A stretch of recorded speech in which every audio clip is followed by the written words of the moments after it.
Hi everyone, I'm Tom and today I'm going to be showing you Vikings Gone Wild Master of Elements, which is a new expansion for Vikings Gone Wild that's on Kickstarter. I'll put a link on the screen up here and in the description below so you can take a look, just behind the box that is hopefully superimposed here to show you what it's going to look like. So I've already done a full playthrough for the basic game of Vikings Gone Wild, so I'll put another link up there for that video as well, so if you don't know anything about it you can go and check that out, but it's a deck builder essentially. There have been a couple of expansions already that add all sorts of things, and one added solo play that I haven't tried yet, but this one is all about, as you might expect, the Master of Elements, as well as the Town Hall that everybody gets in the main game, you know, that you level up from level 1, 2, 3. We now have the Master of Elements, who will produce a certain element. I can't pick them up with these sleeves with one hand. He produces an element every round in the production phase, and these elements can go on your buildings and can be exhausted to activate certain abilities. So you will have a draft at the start of the game, so everybody ends up with 3 of these artifacts that hopefully work together well. You can use the first level of them when the Master of Elements is at level 1, and they can basically be, you know, spend a fire and you can get an extra attack. Spend 2 later on. You can spend 2 and get a defense, or 3 and get 2 defense. And similarly with this one will let me destroy cards from my hand. You can always spend certain combinations of elements to get some beer and some gold that is used in all of the regular ways. You can spend beer to upgrade the Master of Elements. You know, you spend the gold to upgrade the Town Hall, beer to upgrade this guy.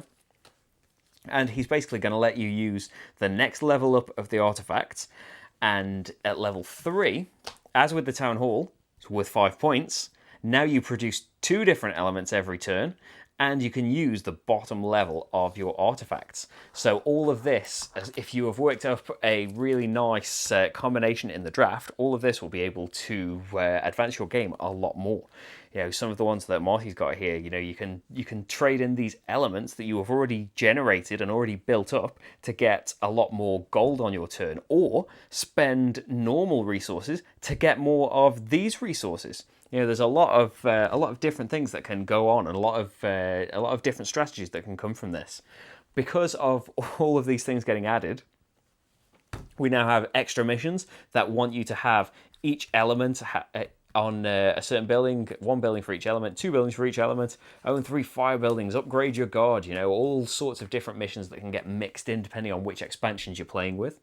There are new objectives for points at the end of the game, you know, for the person who has the most combinations of 3 cards of different elements, the player who has the most treant card, the player who has the most cards of the same element, you know, all of this stuff now comes into play, because if we come over to the units, they have been completely replaced. There are no, you know, there were 3 attack units and 3 defense units in the standard game. That has all been replaced with these 6. And so they do kind of similar things, but you'll see they have types now, and then that will come into play for missions and for the end game objectives that want you to have most combinations of different elements.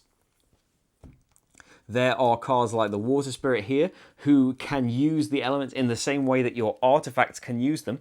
The units can use them to, you know, this one would let you draw more cards or add extra attack to other units and things. You know, everything that you're doing kind of builds off each other and works really well together to, as I said, make these more involved strategies. And it does kind of involve, as all deck builds will, it'll involve some luck of the draw, maybe a bit more because there is this Odin's Path and you never know what's going to come up in here, but you might get some really good stuff like the Dryad is a unit to go in, like as if it was one of the ones on display. And there are a lot of things involving the elements as well, so you can cancel effects of artifacts as well. So it still counts as people using their artifacts, but you can cancel the effect of it, or you can reactivate an artifact that's already been used with this. You know, a lot of differences that get added to the stack of the Odin's Path cards. Also, the special cards that you pick up when you go past the certain points on the score track have been changed as well. They will also be more powerful based on the elements that are out there. So, you know, like the Kraken gets extra attack for each water that you've used to a maximum of 3. But if you can really leverage a certain element, they're going to be really, really powerful. He gets 5 attack plus 1 for each fire unit that's attacking the same building as him. So even if there's a load of defense or they've built up a lot of stuff against you, then you will be able to really, really build these things up. If, as I said, everything works together really well. So if you can piece these things together really nicely, you will be, an unstoppable force. And, there are similar things for the other types. The other element types, the water and the leaf and all of that. I think if you didn't like the look of Vikings Gone Wild at all, or you're not into deck builders and things, this isn't going to change your mind. But if you enjoyed Vikings Gone Wild, then this is going to add that bit of extra meat, extra things to think about, extra things that you're generating at the start of each round. And maybe even if you saw Vikings Gone Wild but thought it was maybe a bit too easy, a bit too gateway, this does add a bit more, not a huge amount, but it does add, as I said, those extra things to think about. And these really nice combos that if you can manage to pull them off, do feel really satisfying. And it's a nice extra thing to be doing as you're building up your little town as well, building up your buildings and leveling up your town hall so you can get more. Once you've got more out, that means you can start producing more of the elements as well. So it all comes together really nicely. And if you were looking for it, as I said, if you liked Vikings Gone Wild anyway, or you were thinking it could do with a little bit of extra meat on it, then I would definitely check out the Master of Elements expansion.